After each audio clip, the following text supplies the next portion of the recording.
नमस्कार, ये NP news देख रहे हैं आप। मैं हूं मोहित चौधरी और आप सभी का स्वागत है। राष्ट्रीय धर्म में अयोध्या में बन रहे राम मंदिर के लिए जमीन खरीद को लेकर विवाद पर लगातार राजनीति तेज होती नजर आ रही है। कांग्रेस ने आरोप लगाया कि बीजेपी नेता धर्म, आस्था और विश्वास को बेचकर मुनाफे की लूट कर रहे हैं। कांग्रेस ने कहा कि भगवान राम के मंदिर के चंदे की लूट हो रही है और ये रामद्रोह है। साथ ही उन्होंने यह भी कहा कि राम मंदिर जमीन खरीद को लेकर विवाद हो रहा है, फिर भी प्रधानमंत्री मोदी और मुख्यमंत्री योगी आदित्यनाथ चुप हैं। कांग्रेस प्रवक्ता रणदीप सुरजेवाला ने कहा कि दीप नारायण उत्तर प्रदेश में बीजेपी का नेता और बीजेपी आईटी सेल से जुड़ा है। दीप नारायण अयोध्या के बीजेपी के मेयर ऋषिकेश उपाध्याय का रिश्तेदार भी है। उन्होंने दावा किया कि ऋषिकेश उपाध्याय प्रधानमंत्री मोदी और मुख्यमंत्री योगी आदित्यनाथ के चहेते हैं। उन्होंने कहा कि दीप नारायण ने जो जमीन 20 फरवरी 2021 को 20 लाख रुपए में खरीदी थी, वही जमीन 11 मई 2021 को राम मंदिर निर्माण ट्रस्ट को 2 करोड़ 50 लाख रुपए में बेच दी गई।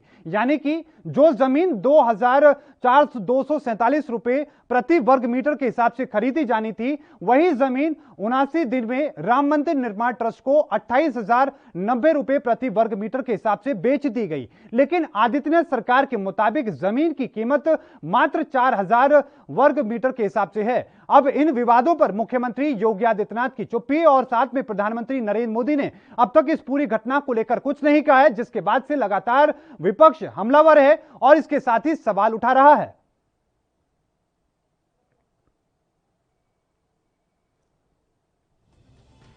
रावण के चारणों की, मैं फिर दोहराता हूं, रावण के चारणों की बस इस चंदे की लूट पर ही नजर है। चंदाजीवी, चंदाखोर ये लोग भगवान और भारतीयों की आस्था को धोखा दे उसे लूट रहे हैं।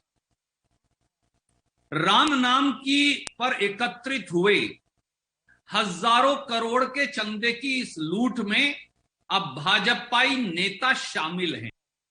क्या पीएम और सीएम बताएंगे कि मात्र 79 दिन में जमीन की कीमत 1250% कैसे बढ़ गई? तीसरा सवाल, जब भाजपा सरकार द्वारा, जब यूपी की भाजपा सरकार द्वारा जमीन की कीमत 4,000 रुपया वर्ग मीटर आंकी गई है, तो फिर यह जमीन हजारों करोड़ के राम भक्तों के चंदे से राम मंदिर निर्माण ट्रस्ट को 28,090 रुपया प्रति वर्ग मीटर में कैसे? क्या भाजपा नेता राम मंदिर निर्माण के लिए इकट्ठे किए गए चंदे को चूना लगा मुनाफे की लूट में लगे हैं? और पांचवा और आखिरी सवाल, श्री राम मंदिर निर्माण के लिए दिए गए हजारों करोड़ के चंदे में से कितनी और रजिस्ट्रियों में चंदाखोर चंदाजीवियों ने खुली लूट की है? क्या अब सुप्रीम कोर्ट के मॉनिटरिंग में पूरे मामले की जांच व पैसे के लेन देन के ऑडिट कर सारे तथ्य देशवासियों के तो तमाम बयान आपने सुनी और इन बयानों के आधार पर ही हम चर्चा करने की कोशिश करेंगे। आज की चर्चा में हिस्सा लेने के लिए हमारे साथ अमित त्रिपाठी जुड़ चुके हैं बीजेपी से और साथ में रत्नाकर सिंह जुड़ चुके हैं कांग्रेस से। आप दोनों मेहमानों का बहुत बहुत स्वागत है सर ये एनपी न्यूज पर। अमित त्रिपाठी जी, रुख में आप ही का करना चाहूंगा। सबसे पहले कॉमेंट इस बात को लेना चाहूंगा कि लगातार जो विवाद है, जमीन खरीद को लेकर लूट की बातें कही जा रही है, घोटाले की बात कही जा रही है, भ्रष्टाचार की बात कही जा रही है, लेकिन प्रधानमंत्री मोदी चुप है, मुख्यमंत्री योगी आदित्यनाथ चुप हैं। वजह क्या है? देखिए मोहित जी, मैं आज कहना चाहता हूँ कि जिन लोगों ने जनता में, जिन्होंने जीवन भर 500 सालों से विरोध किया कि राम मंदिर नहीं बनना चाहिए, जिन्होंने राम जी को काल्पनिक बनाने का काम किया था, जिनके जन्म में ही घोटाला, जिस कांग्रेस के जन्म में घोटाला है, उनके युवा और उसके मित्र के जन्म में घोटाला है, उनको आज तक हम लोग को नहीं पता, पूरे देश तो क्या है, कभी वो बन जाते हैं, कभी बन जाते हैं। तो जब वो ऐसे घोटाले के बाद आज औरंगजेब की जो बचे हुए जो सुपुत्र हैं वो ये काम कर रहे हैं। देखिए साफ बात है, मैं आज बता देना चाहता हूँ आपको, 2011 में एग्रीमेंट हुआ था, एग्रीमेंट टू था, रजिस्टर्ड एग्रीमेंट। राहुल गांधी को तो पता ही नहीं होगा इस तरीके के आरोप वो स्वाभाविक है। देखिए 2011 का एग्रीमेंट है, सार्वजनिक भाजपा पार्टी ने भी, हमारी पार्टी ने भी पूरी कॉन्फ्रेंस करके सार्वजनिक कर दिया इस चीजों को, डॉक्यूमेंट के साथ हैं जो चीजें उस समय 2 करोड़ लगभग 2 करोड़ के आसपास उसका 2000 के जब ये एग्रीमेंट हुआ 2000 में तो 2 करोड़ के आसपास था। उसके बाद आपको मैं बताऊं कि उस समय की ये जमीन उस समय के साइकिल रेट से कम, उस पर मुकदमा चलना था, इस जमीन पर सुन्नी वक्फ बोर्ड का मुकदमा चलना था, इसलिए औने पौने दामों में ही ये चल रही थी। लेकिन फिर इसको 2014 में इसका एग्रीमेंट हुआ, क्योंकि उस समय 2011 का एग्रीमेंट 2014 में पुनः हुआ, क्योंकि इसका कोई बेचने का अधिकृत नहीं था, क्योंकि कोर्ट में मुकदमा था। फिर ये 2019 जब ये एग्रीमेंट हुआ, उसके बाद नवंबर में जब इसका फैसला आया है, उसके बाद आज स्वाभाविक सी बात है, जब पूरा देश चाहता था कि हम वहां पर अयोध्या में जमीन खरीदना चाहता था, तो स्वाभाविक सी बात है कि साइकिल रेट हो, जमीन का रेट है वो बढ़ेगा। 2020 में सुन्नी वक्फ बोर्ड ने माना कि ये हमारी जमीन नहीं है। जब वहां से वो चीज हटी तो जाहिर सी बात है जिसकी जमीन है, जिसको अधिकार है, और उस समय जब हमारी सरकार ने 1200 एकड़ जमीन जो अधिकृत किया है, क्योंकि ये जो जमीन है ये रेलवे स्टेशन के आसपास है, तो कहीं ना कहीं राम मंदिर, जो भव्य राम मंदिर बन रहा है, उसमें ये एक बढ़िया, उसमें स्टेशन से लगी रोड थी, उसमें काम होता है। नहीं। तो इसलिए सरकार ने भी त्रिपाठी जी, ये जो जमीन का जो मुद्दा आप बता रहे, जो अभी बात बता रहे, ये दरअसल पुरानी कंडीशन की आप बता रहे हैं, जो पुराना मामला आम आदमी पार्टी ने उठाया था, आज कांग्रेस ने उठाया है, और कांग्रेस ने कहा है कि आपके अपने नेता हैं, उनके भतीजे लगते हैं, उन्होंने पहले जमीन खरीदी जो कि 2000 वर्ग मीटर के हिसाब से खरीदी, उसी जो जमीन की जो कीमत थी सरकारी वो 4000 थी, लेकिन उसी जमीन को 28,000 में बेच दिया गया, 28,090 रुपए के हिसाब से बेचा गया ट्रस्ट को 11 मई 2021 को। मैं आपसे ये पूछना चाह रहा हूँ ना मोहित जी, जब हमारी सरकार ने कहा कि जमीन की कीमत, जो भी हम जमीन अयोध्या में एक्वायर करेंगे उसकी कीमत हम 4 गुना देंगे, तो जब 4 गुना कीमत पर वो चीज 25 करोड़ हो गई थी उस समय की, अगर हम 5-6 करोड़ की माने हैं तो आज वो 25 करोड़ की हो गई है। तब भी मंदिर के निर्माण में चंपत राय जी, जिन्होंने पूरा जीवन नहीं, देखिए त्रिपाठी जी, बात ये नहीं है, बात ये है कि आखिरकार इन तमाम घटनाओं में आरएसएस, वीएचपी या बीजेपी के लोग ही क्यों मिलते हैं, ये तमाम सवाल है। लेकिन मैं रत्नाकर जी का रुख कर लेता हूं, त्रिपाठी जी रुख करूंगा आपका। रत्नाकर जी, आपको चिंता राम मंदिर में हो रहे घोटाले की है या फिर अपनी सियासत की है? आप राम मंदिर निर्माण के नाम पर इस तरह के सवाल उठा करके 2022 की पिच तैयार कर रहे हैं। तो मैं अमित जी की बातें सुन रहा था, अगर ये अमित जी अगर असली हिंदू होते, जो बोलते हैं ये लोग हिंदूवादी, राष्ट्रवादी, ये झूठे राष्ट्रवाद का चादर ओढ़े हुए हैं, अगर असली हिंदू होते तो आरोपियों को सजा देने की मांग करते। राजनीतिक हिंदू हैं, इसलिए आरोपियों को बचाने की कोशिश किया जा रहा है, ये मैं साफ तौर से कहना चाहता हूँ। ये लाखों लोग, जो लाखों श्रद्धालु हैं श्री राम, प्रभु श्री राम के नाम पे जिन्होंने चंदा दिया है राम मंदिर के लिए, उस चंदे का घोटाला किया गया है, उनकी आस्था से खिलवाड़ किया गया है, उनकी भावनाओं से खिलवाड़ किया गया है। 2 करोड़ की जमीन और 5 मिनट के अंदर उसको 18.5 करोड़ में बेच दिया जाता है। तो हम इसकी मांग कर रहे हैं, इसकी जांच की मांग कर रहे हैं, इसकी सीबीआई जांच हो, इसकी ईडी जांच हो। तो ये जांच क्यों नहीं करा रहे हैं जी? ये जांच कराना चाहिए। और ये कह रहे हैं कि 2011 में ही बैनामा हुआ है, एग्रीमेंट हुआ है। तो मैं आपको कानूनी दाव, शायद जिनको मालूम नहीं है, कानूनी उसमें पेश ये है कि अगर कोई भी एग्रीमेंट होता है, कोई भी बैनामा होता है, तो उसमें मॉनिटरी ट्रांजैक्शन होना बेहद जरूरी होता है। अगर नहीं हुआ है तो उसका कोई वैल्यू नहीं होता है। लेकिन इन्होंने 2011 में एग्रीमेंट दिखाया है जिसका कोई ट्रांजैक्शन नहीं हुआ, कहीं लेन देन नहीं हुआ, कहीं टोकन अमाउंट नहीं दिया गया, कहीं एडवांस खरीद दिया गया है। सिर्फ दिखा रहे हैं कि ये हमारा बैनामा हुआ है। अगर हुआ है तो दिखाइए ट्रांजैक्शन, फिर आप उसके बेसिस पे आप कह रहे हैं कि फिर 2 करोड़ की जमीन जो है 18.5 करोड़ में बेच रहे हैं। आप सर्कल रेट से भी नीचे की जमीन बेच रहे हैं। अगर कोई सर्कल रेट जो है उसके नीचे से भी आप जमीन बेच रहे हैं। सर्कल रेट 4000 का है, सर्कल रेट 4000 का है। वो जमीन 2200 के हिसाब से पहले जो खरीदी जाती है और उसके बाद वही जमीन जो है 28,090 में बेची जाती है। देखिए, इसमें अगर पूरी जांच किया जाए तो इसमें सारे कच्चे चिट्टे खुल के बाहर आ जाएंगे। ये कितना भी छुपाने की कोशिश किया जाए, लेकिन सच बाहर आ जाएगा और ये 2 करोड़ की जमीन लेकिन बीजेपी का ये कहना है कि कांग्रेस या समाजवादी पार्टी या आम आदमी पार्टी को राम मंदिर निर्माण में बाधा डालनी है और ये लोग 2022 की विधानसभा चुनाव के लिए पिच तैयार कर रहे हैं। हंसी आती है मैं इनके झूठे राष्ट्रभक्ति और झूठे हिंदुत्व की भावनाओं पे। जी, इनको याद होगा तो 37 साल से बंद पड़े हुए मंदिर को राजीव गांधी ने 1986 में राजीव गांधी जी ने खुलवाया था मंदिर का ताला और पूजा अर्चना चालू करवाया था। ये इनको याद नहीं होगा।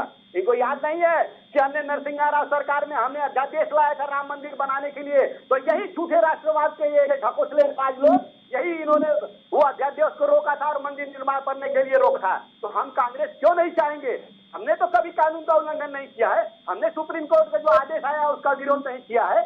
हम हमेशा चाहते हैं, राम की आस्था में विश्वास रखते हैं और चाहते जरूर है कि मंदिर जो है कानूनी प्रक्रिया पूरी होने के बाद मंदिर जरूर बने। लेकिन ये उसमें भी घोटाला कर ले रहे हैं। इसमें भी 2 करोड़ की जगह 18.5 करोड़ बेच रहे हैं। आपको मालूम होगा कि आज निर्मोही अखाड़ा जो 1400 करोड़ रुपए बीएचपी पे आरोप लगा चुका है कि 1400 करोड़ रुपए कहा गया, उसका भी इन्होंने हिसाब नहीं दिया है आज तक। तो ये मंदिर निर्माण ट्रस्ट के ट्रस्टी लोग जो है अपने मन से काम कर रहे हैं, कमीशन का काम कर रहे हैं, उसमें लोगों के पैसे का दुरुपयोग कर रहे हैं। हम यही चाहते हैं कि उसकी जांच हो और उसका खुलासा हो। बिल्कुल अमित त्रिपाठी जी, 2 बिंदु बहुत महत्वपूर्ण है जो शुरुआत से उठते आए हैं। चाहे इससे पहले की जमीन जो थी उसकी खरीद को लेकर जो विवाद उठा था उसके मामले की बात करें या फिर अब जो ताजा मामला सामने आया इस मामले को लेकर जो सवाल उठ रहे हैं इसकी हम बात करें कि आखिरकार इस पूरे मामले को लेकर जांच कराने के मूड में योगी सरकार क्यों नहीं है? क्यों आखिरकार प्रधानमंत्री चुप्पी साध रहे हैं, योगी सरकार जो खुद चुप्पी साध रही है? देखिए, आप बार बार देश के प्रधानमंत्री और योगी आदित्यनाथ जी से चुप्पी पे सवाल पूछ रहे हैं। मैं आपसे पूछना तो चाहता हूं कि भारतीय जनता पार्टी ने प्रेस कॉन्फ्रेंस करके पूरी बात कह दी है। उसका जवाब नहीं है। प्रेस कॉन्फ्रेंस छोड़ के संजय सिंह भाग गए थे। आपको पता होगा, नहीं पता तो मैं आपको बता देगा। जिस चीज के सवाल के बुनियाद पर ये लोग पीछे हट जाते हैं, जिनका कोई हिसाब ही नहीं है, उस पर देश के प्रधानमंत्री और योगी आदित्यनाथ जी को बोलना अनिवार्य ऐसा नहीं है। और मैं एक चीज कहना चाहता हूँ, ये ढोंगी हिंदुओं की बात करते हैं। अगर बाबर और औरंगजेब की औलादें लगातार जब से ये मुद्दा चल रहा है तब से अड़ंगा डालने का काम कर रही है। देश पे राम मंदिर बनने जा रहा है। देखिए अनुभवी है, आप इस तरह के शब्दों का चयन ना करें। जो जिनकी खुद की गोत्र नहीं पता है, जो खुद किसकी औलाद है देश को नहीं पता है। अमित त्रिपाठी जी क्या कह रहे हैं आप? अमित त्रिपाठी देखिए अनुभवी व्यक्ति हैं आप, इतनी जिम्मेदार पार्टी के आप इतनी जिम्मेदार पार्टी का पक्ष रख रहे हैं, ऐसी बातें मत कहिए सर। जो हमें हिंदू होने का वो बताएगा, जो हिंदू हमारे होने हिंदू पर सवाल उठाएगा, मैं उस पर अधिकार है मेरा पूछने का कि पहले वो अपने स्पष्टता जारी करें कि वो किस धर्म के ईसाई हैं, हिंदू है कि कोई और धर्म के हैं, बताना चाहिए। मैं वहां नहीं जाना चाह रहा। नहीं त्रिपाठी जी, मैं वहां नहीं जाना चाह रहा। देखिए अमित त्रिपाठी जी, मेरी सीधी सी बात यह है कि अगर इतना ही सारा मामला क्लीन है तो एक बार इसको लेकर कोई जांच होनी चाहिए ताकि जो विपक्ष सवाल उठा रहा है वो चुप हो जाएंगे। अरे आप जांच तो होनी चाहिए राजीव गांधी व्यास की, जो जब से ये पार्टी बनी है तब से कितना घोटाला, दामाद जी पर इनकी कितनी FIR हुई है, उसकी जांचें चल रही है। हवाला करने वाले लोग आज जो आरोप लगा है मैंने पूछा है, रत्नाकर जी सुनिए, उंगली दिखा के बोल रहे थे, जगह सुन लीजिए। राहुल गांधी से कहिए जो रसीद उन्होंने चंदा दिया है राम मंदिर के नाम पे, बोल रहे हैं उनका पैसा वापस कर दें। एक पैसा नहीं निकला राम मंदिर के नाम पे, वो आज हमसे हिसाब मांग रहे हैं। जिन नेताओं ने हमारे कार्य को जिन्होंने ठीक है वो आज हमसे सवाल पूछ रहे हैं। ठीक है त्रिपाठी जी, ठीक है, आपकी हैसियत नहीं है हिंदुओं पर आज। नहीं ठीक है त्रिपाठी जी, ठीक है, करने के लिए थोड़े कूल डाउन हो जाइए, इतना नीचे जाने की जरूरत नहीं। त्रिपाठी जी कूल डाउन हो जाइए। रत्नाकर जी रुख में आपका करना चाहूंगा, जो बात उन्होंने कही है ये पहले सांसद साक्षी महाराज ने भी कही थी। बीजेपी सांसद ने कहा कि जिन लोगों ने दान दिया हो वो लोग रसीद दिखाएं और उसके बाद अपना दान ले जाएं। ये बात कही थी आम आदमी पार्टी, समाजवादी पार्टी और कांग्रेस के लिए। तो देना त्रिपाठी जी जवाब दे रहे हैं रत्नाकर जी। जी रत्नाकर जी, भारतीय जनता पार्टी का चरित्र ही ऐसा है कि ये अपने आप को हिंदू हिंदू हिंदू कहके और लोगों को जो है गुमराह करने की कोशिश करते हैं। ठीक है, अगर हम कोई भी घोटाला किए हैं जैसा कि ये आरोप लगा रहे हैं तो आप जांच कराइए, जांच करा के उसको जो दोषी है उसको सजा दिलाइए। वो तो कर नहीं सकते क्योंकि आपको सिर्फ कहना है। बात सुनिए जरा पहले, बात सुनिए आप, बीच में नहीं बोला करिए, पैसा कमाने वाला कोई चीज को जरा बीच में चुप कराइए, बीच में चुप कराइए। अमित जी अपनी ऐसे चर्चा नहीं हो पाएगी, अमित जी, ऐसे चर्चा नहीं हो पाएगी, अमित जी, चर्चा नहीं हो पाएगी। रत्नाकर जी, नहीं, रत्नाकर जी कहीं जाने की जरूरत नहीं। साक्षी महाराज के जो बयान पर आपकी क्या टिप्पणी, आप क्या कहेंगे, क्योंकि ये बयान बहुत गंभीरता से लिया गया है। देखिए, हजारों करोड़ लाखों करोड़ हिंदू जो है वो चंदा दे चुके हैं, और इसके पहले भी इन्हीं के निर्मोही अखाड़ा के द्वारा आरोप लगाया गया है कि 1400 करोड़ रुपए का हिसाब किधर गया, जो इन्होंने चंदे के रूप में, मंदिर निर्माण के रूप में लोगों से लिया था। ठीक है रत्नाकर जी, मुझे माफ कीजिएगा, मैं आपको बीच में रोक रहा हूं, मैं फिर से आपका रुख करूंगा रत्नाकर जी। एक छोटे से ब्रेक पर हम जा रहे हैं, बहुत जल्दी हाजिर होते हैं।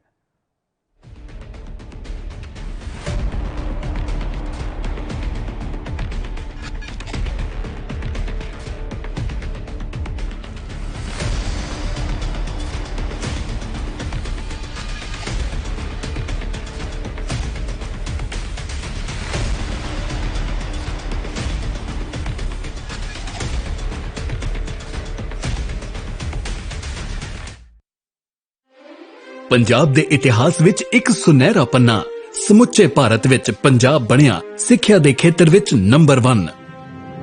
ਭਾਰਤ ਸਰਕਾਰ ਨੇ ਐਲਾਨ ਕੀਤਾ ਕਿ ਅਨੁਸੂਚਿਤ ਜਾਤੀਆਂ, ਲੜਕੀਆਂ ਅਤੇ ਵਿਕਲਾਂਗ ਬੱਚਿਆਂ ਨੂੰ ਸਿੱਖਿਆ ਪ੍ਰਦਾਨ ਕਰਨ ਲਈ ਪੰਜਾਬ ਹੀ ਹੈ ਸਰਵ ਉੱਤਮ ਸੂਬਾ। ਨਾਲ ਹੀ ਇਹ ਵੀ ਘੋਸ਼ਣਾ ਕੀਤੀ ਕਿ ਸਿੱਖਿਆ ਦੇ ਬੁਨਿਆਦੀ ਢਾਂਚੇ ਦਾ ਭਾਰਤ ਭਰ ਵਿੱਚ ਹੈ ਪਹਿਲਾ ਸਥਾਨ।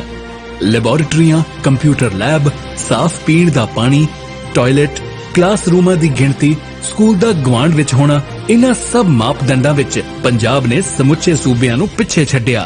ਜੋ ਪੰਜਾਬ ਦਾ ਨਾਮ ਵੱਧ ਰਿਹਾ ਉਹ ਤੁਸੀਂ ਬਣਾਇਆ, ਤੁਸੀਂ ਸਾਰੇ ਟੀਚਰਾਂ ਨੇ। ਮੈਂ ਤੁਹਾਡੇ ਸਾਰਿਆਂ ਨੂੰ ਦਿਲੋਂ ਬਹੁਤ ਧੰਨਵਾਦੀ ਹਾਂ ਤੁਹਾਡਾ। ਪ੍ਰਿੰਸੀਪਲ, ਹੈਡਮਾਸਟਰ ਤੇ ਟੀਚਰਾਂ ਦੀ ਉਪਲਬਧਤਾ, ਵਿਦਿਆਰਥੀਆਂ ਅਤੇ ਟੀਚਰਾਂ ਦੀ ਹਾਜ਼ਰੀ, ਸਕੂਲ ਵਿੱਚ ਦੁਪਹਿਰ ਦਾ ਭੋਜਨ, ਪਾਰਦਰਸ਼ਤਾ ਨਾਲ ਟੀਚਰਾਂ ਦੀ ਭਰਤੀ ਨਾਲ ਪੰਜਾਬ ਦਾ ਸੂਬਾ ਬਣਿਆ ਦੇਸ਼ ਦਾ ਮੋਹਰੀ।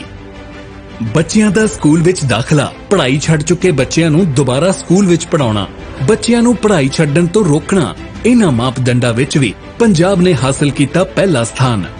ਅਸੀਂ ਹੁਣ ਪਹੁੰਚ ਗਏ ਹਾਂ ਪਹਿਲੇ ਨੰਬਰ ਤੇ। ਹੁਣ ਆਪਾਂ ਪਹਿਲੇ ਨੰਬਰ ਤੋਂ ਉਤਰਨਾ ਨਹੀਂ, ਉੱਥੇ ਹੀ ਰਹਿਣਾ ਔਰ ਉੱਥੇ ਹੀ ਤਗੜੇ ਰਹਿਣਾ। ਪੰਜਾਬ ਸਰਕਾਰ ਰੱਖੇ ਤੁਹਾਡੇ ਬੱਚਿਆਂ ਦਾ ਖਿਆਲ।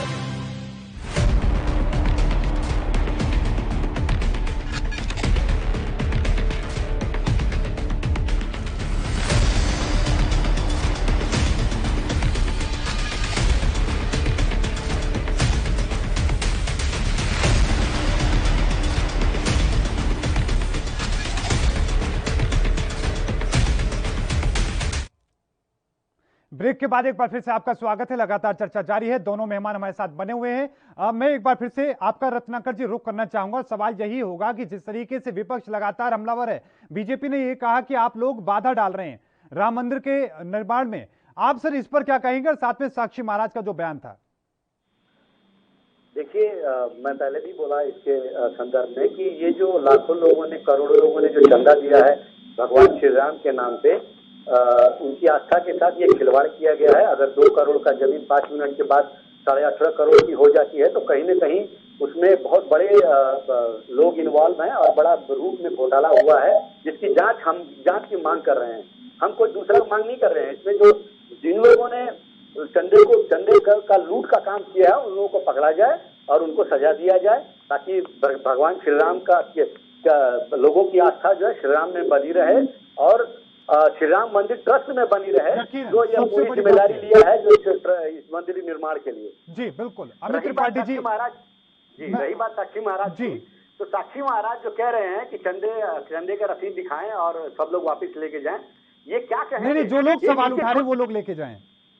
जी जी, ये सवाल उठा रहे। अभी शंकराचार्य ने सवाल उठाया, तो इनके शंकराचार्य ने सवाल उठाया है इस घोटाले के ऊपर। इनके राम मंदिर ट्रस्ट के जो है पुजारी हैं, वो उन लोगों ने ट्रस्ट पे सवाल उठाया है, इस घोटाले के ऊपर, घोटाले पे सवाल उठाया है। तो किस को ये जवाब देंगे और किस का चंदा ये लोग लौटाएंगे? आप जांच कराइए ना, दूध का दूध और पानी का पानी हो जाएगा। आप डर इसलिए रहे हैं कि आपके अपने लोग खुद इन्वॉल्व है इस घोटाले में। इस घोटाले में भाजपा के बड़े बड़े नेता लोग इन्वॉल्व हैं, इसलिए ये जांच कराने से भाग रहे हैं। अगर ये मैं पहले भी कहा कि अगर ये असली हिंदू होते, हंस रहे, अगर असली हिंदू होते तो ये आरोपियों को सजा दिलाने की मांग करते और जांच की मांग करते। ये नकली हिंदू है, ये अपनी राजनीतिक रोटी सेकते हैं, इसलिए ये घोटाले पे पर्दा डालने की कोशिश कर रहे हैं। ठीक है, अमित त्रिपाठी जी, रुख मैं आपका करना चाहूंगा। ये सवाल बुनियादी है कि आखिरकार जब इस तरह के विवाद उठ रहे हैं, दो पार्टी, तीन राजनीतिक दल इस तरह का गंभीर सवाल उठा रहे हैं, तो एक जांच कराने में आखिरकार सरकार क्यों हिचक रही है? मोहित जी, मुझे बस इतना ही कहना है, बहुत हंसी भी आ रही है। ये वो लोग जांच उठाने की बात कह रहे हैं जिनके भी 5 विधायकों ने पार्टी छोड़ दी कांग्रेस के, और कहते हुए छोड़ी कि जब तक राहुल गांधी के हाथ में ये अध्यक्ष या जो भी पार्टी की वो बात हो सभा में, तो कांग्रेस का कुछ नहीं हो सकता। तो जब इनके विधायक ही इनकी बात नहीं सुनते, इनकी बात नहीं, देखिए त्रिपाठी जी, वहां नहीं जाना, वहां नहीं जाते होगी। देखिए, मैं आज यही कहना चाहता हूँ कि जहाँ तक ये जांच की बात उठा रहे हैं जी, साक्षी महाराज जी ने कहा ना इस बात को, इनको बेनकाब करने के लिए ही कहा कि अगर आपको विश्वास नहीं है, अगर घोटाला हुआ है, देश की जनता को लगता भी है, इनके कहने के अनुसार देश की जनता को लगता है, तो आइए अपनी रसीद दिखाइए, जनता में जाइए। लेकिन अभी तक एक भी व्यक्ति ने न रसीद नहीं किया या चंदा लेकर वापस गया, क्योंकि हिंदुओं की आस्था राम मंदिर के साथ जुड़ी। उनको पता है कि केवल एक छलावा विपक्ष के द्वारा राम मंदिर में किसी तरीके से बाधा डालने की है, इसलिए इस तरीके के हथकंडे अपनाए जा रहे हैं। कोई नहीं आया। और दूसरी चीज है, नेता क्या आएंगे? इन्होंने आजीवन विरोध किया है राम मंदिर का, उन्होंने क्या एक पैसा दिया होगा तब तो मुंह दिखा के आएंगे? इन्होंने राम मंदिर के नाम पर सिर्फ और देश को गुमराह किया, हिंदुओं की हत्या करवाई, इन्होंने केवल देश में षड्यंत्र रचने का काम किया। वो किस आधार पर आ रहे हैं? साथ की बात है, जहाँ ये लोग सुप्रीम कोर्ट की निगरानी में पहुंच जाते थे, कोर्ट में एक PIM दाखिल करने जाए ना, मैं इनको चुनौती दे रहा हूँ, राहुल गांधी को चुनौती दे रहा हूँ, जाए कोर्ट का दरवाजा खटखटाए, हिम्मत है इनकी? नहीं है। केवल टीवी पे आके अनाप शनाप आते हैं, कह दिया कि भारतीय जनता पार्टी के बड़े बड़े नेता, एक नेता का नाम बता दीजिए, एक नेता आपकी हैसियत हो। नहीं है, केवल टीवी पे आके अपने को नेता को खुश करने के लिए अनाप शनाप बोल दीजिए, चले जाइए। एक नेता का नाम बताइए ना भ्रष्टाचार में, मैं बता देता हूँ, चिदम्बरम घोटालेबाज, राहुल गांधी का बहनोई घोटालेबाज, घोटालेबाज बताऊं। अमित त्रिपाठी जी, मेरा फिर से वही सवाल होगा, घूम के बात वहीं आ जाती है कि एक जांच अगर हम करा दें तो जांच कराने में आखिरकार समस्या क्या है, ताकि कम से कम जनता के मन में जो संदेश गया है गलत, वो कम से कम साफ हो जाएगा। सवाल तो उठेंगे और लोग उठाएंगे। मोहित जी, मुझे ये बता दीजिए ना, आप अपना कैमरा लेकर जगह टीवी सड़कों पर निकल जाइए और पूछिए जाके लोगों से। कई मीडिया चैनल मैं भी देख रहा हूँ, लोगों से पूछा गया, लोगों ने यही जवाब दिया कि कोई घोटाला नहीं, हमें जो हमने दान दिया वो राम मंदिर निर्माण के लिए दिया, ये विपक्ष का एजेंडा है, षड्यंत्र है। और आप भी जाइए, मैं आपको कह रहा हूँ। विपक्ष क्यों करेगा? त्रिपाठी जी, विपक्ष क्यों सवाल उठाएगा? देखिए, विपक्ष के पास कोई मुद्दा तो होना चाहिए। चुनाव 2022 में है, किसी न किसी तरीके से देखिए, आज सवाल ये क्यों उठा रहे हैं? आज हिंदू एक है, हिंदुओं में जब एकता आ गई है तो ये जातियों में विभाजन करने की सोच रहे थे, वो भी नहीं हो पाया। आज हिंदू एक है, आज हिंदू योगी जी के साथ कंधे से कंधा मिलाकर योगी जी ने हिंदुओं को सम्मान दिलाने का काम किया है। आज हिंदुओं की आस्था के साथ कोई खिलवाड़ नहीं कर पा रहा है। इसलिए ये जो बाबा की औलादे हैं, ये कहीं ना कहीं राम मंदिर के नाम पर हिंदुओं को तोड़ने के लिए काम कर रहे हैं। लेकिन इन बाबा की औलादे भी औरंगजेब चला गया, इन औलादों नहीं, ठीक है सर, देश की जनता कामयाब होने देगी नहीं। ठीक है रत्नाकर जी, मैं रुख आपका करना चाहूंगा। अब सिर्फ कांग्रेस के नाते नहीं, बल्कि आप एक आम आदमी होने के नाते सोचिए समझिए कि आपको लगता है कि जिस मुद्दे को विपक्ष ने उठाया है वो बीजेपी के फायदे के लिए बनता जा रहा है, वो मामला बीजेपी के फायदे का बनता जा रहा है, क्योंकि राम मंदिर के मामले को लेकर जब जब बात आती है बीजेपी बहुत उग्र होकर सामने आती है, उसका फायदा भी कहीं ना कहीं होता नजर आता है। लोगों को गुमराह करते आ रहे हैं, ये उसी तरह का हथकंडा फिर अपना रहे हैं कि लोगों को किस तरह से गुमराह किया जाए। लेकिन अगर इनके मन में जरा भी सच है, अगर सच्चाई लोगों के सामने लाना चाहते हैं तो एक बार जांच करा के देखें। ये नहीं जांच कराएंगे, ये जांच कराएंगे तो मालूम है कि इनका तरफ जो भी कच्चा चिट्ठा है सब खुल जाएगा। रही बात हिंदुओं की, तो देखिए, एक भारत एक लोकतांत्रिक देश है जहाँ पे हर वर्ग का समुदाय के लोग रहते हैं। आप सिर्फ हिंदू हिंदू हिंदू हिंदू करके सिर्फ आप अपना एक ढिढोरा पीटते रहेंगे तो ऐसा चलने वाला नहीं है। आप बात करिए विकास की, देश के विकास की बात करिए, आप बात करिए रोजगार की, आप बात करिए महंगाई की, पेट्रोल डीजल के जो बढ़ते रेट की, आप बात करिए किसानों की। ये बात नहीं करेंगे। ये जो देखिए, इनके पास सिर्फ एक ही मुद्दा है, वो है झूठे राष्ट्रवाद की। अभी आप अगर देखते हैं झूठे राष्ट्रवाद में, तो इनका कच्चा चिट्ठा चारों तरफ से खुलता नजर आ रहा है, जिससे ये तिलमिला गए हैं। अगर कोई आरोप इनसे लगता है तो ये समझ गए हैं कि वो अब इनका जो है पकड़ा जा रहा है, उस पर एकदम से ये पकड़ा जा रहा है। रत्नाकर जी, सवाल ये था कि कांग्रेस हो या आम आदमी पार्टी हो या समाजवादी पार्टी ने जिस मुद्दे को उठाया, कहीं 2022 में वो मुद्दा आप लोगों पर भारी ना पड़ जाए। बिल्कुल नहीं भारी पड़ेगा। देश की जनता बिल्कुल समझदार है और देश की जनता यह जानती है कि आज जो भारतीय जनता पार्टी ये झूठ जो बोने का काम कर रही है, लोगों के सामने झूठ परोसने का काम कर रही है, आज लोग समझ चुके हैं कि कितना बड़ा झूठी पार्टी हो गई है, भारतीय जुमलेबाज पार्टी हो गई है। जितना ये जुमला बोलते थे, आज आपको एक और आंकड़ा दे देता हूँ इनकी झूठ का।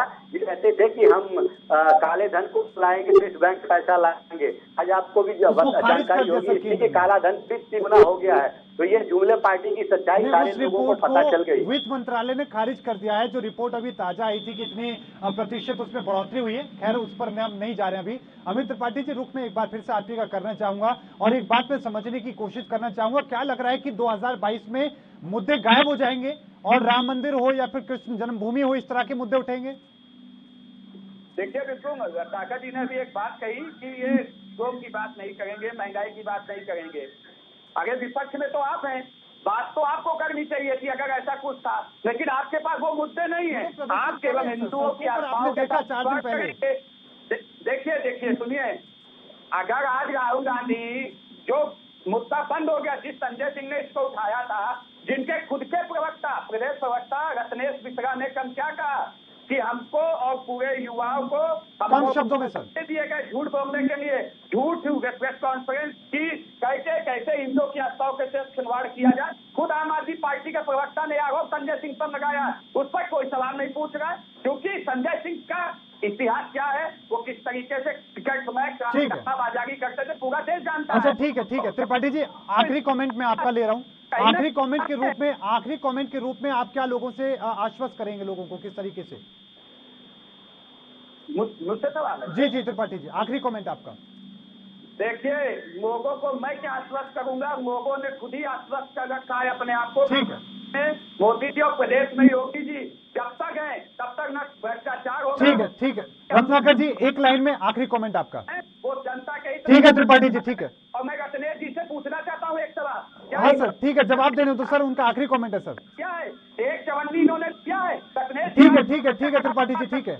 रत्नाकर जी, एक लाइन में एक कमेंट सर आपके जेब से राम मंदिर के लिए। प्लीज त्रिपाठी जी। इतनी सफाई संजीदगी से दे रहे हैं तो एक जांच कराने में इनको क्या समस्या है? ठीक, नहीं कराएंगे ये जांच कराएंगे तो आज लोगों के सामने सच्चाई खुली है। सर, आप दोनों मेहमानों का बहुत बहुत धन्यवाद अपना कीमती वक्त साझा करने के लिए और इस चर्चा में हिस्सा लेने के लिए। और इसके साथ ही विवाद जिस तरीके से तेजी पकड़ता नजर आ रहा है, कहीं ना कहीं इससे बीजेपी को भी फायदा हो रहा है, लेकिन जो मांग है जांच करने की वो भी तेजी के साथ उठती नजर आ रही है। लगातार खबरों के लिए देखते रहे ANP न्यूज। मुझे दीजिए इजाजत, धन्यवाद।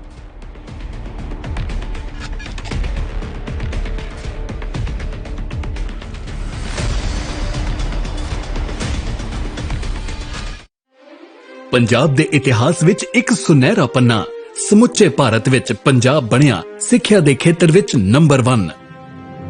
ਭਾਰਤ ਸਰਕਾਰ ਨੇ ਐਲਾਨ ਕੀਤਾ ਕਿ ਅਨੁਸੂਚਿਤ ਜਾਤੀਆਂ, ਲੜਕੀਆਂ ਅਤੇ ਵਿਕਲਾਂਗ ਬੱਚਿਆਂ ਨੂੰ ਸਿੱਖਿਆ ਪ੍ਰਦਾਨ ਕਰਨ ਲਈ ਪੰਜਾਬ ਹੀ ਹੈ ਸਰਵ ਉੱਤਮ ਸੂਬਾ।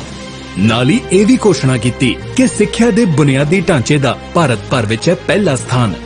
ਲੈਬੋਰੇਟਰੀਆਂ, ਕੰਪਿਊਟਰ ਲੈਬ, ਸਾਫ਼ ਪੀਣ ਦਾ ਪਾਣੀ, ਟਾਇਲਟ, ਕਲਾਸਰੂਮਾਂ ਦੀ ਗਿਣਤੀ, ਸਕੂਲ ਦਾ ਗਵਾਂਢ ਵਿੱਚ ਹੋਣਾ, ਇਹਨਾਂ ਸਭ ਮਾਪਦੰਡਾਂ ਵਿੱਚ ਪੰਜਾਬ ਨੇ ਸਮੁੱਚੇ ਸੂਬਿਆਂ ਨੂੰ ਪਿੱਛੇ ਛੱਡਿਆ। ਜੋ ਪੰਜਾਬ ਦਾ ਨਾਮ ਵਧ ਰਿਹਾ ਉਹ ਤੁਸੀਂ ਬਣਾਇਆ, ਤੁਸੀਂ ਸਾਰੇ ਟੀਚਰਾਂ ਨੂੰ। ਮੈਂ ਤੁਹਾਡੇ ਸਾਰਿਆਂ ਨੂੰ ਦਿਲੋਂ ਬਹੁਤ ਧੰਨਵਾਦੀ ਹਾਂ ਤੁਹਾਡਾ। ਪ੍ਰਿੰਸੀਪਲ, ਹੈਡਮਾਸਟਰ ਤੇ ਟੀਚਰਾਂ ਦੀ ਉਪਲਬਧਤਾ, ਵਿਦਿਆਰਥੀਆਂ ਅਤੇ ਟੀਚਰਾਂ ਦੀ ਹਾਜ਼ਰੀ, ਸਕੂਲ ਵਿੱਚ ਦੁਪਹਿਰ ਦਾ ਭੋਜਨ, ਪਾਰਦਰਸ਼ਤਾ ਨਾਲ ਟੀਚਰਾਂ ਦੀ ਭਰਤੀ ਨਾਲ ਪੰਜਾਬ ਦਾ ਸੂਬਾ ਬਣਿਆ ਦੇਸ਼ ਦਾ ਮੋਹਰੀ।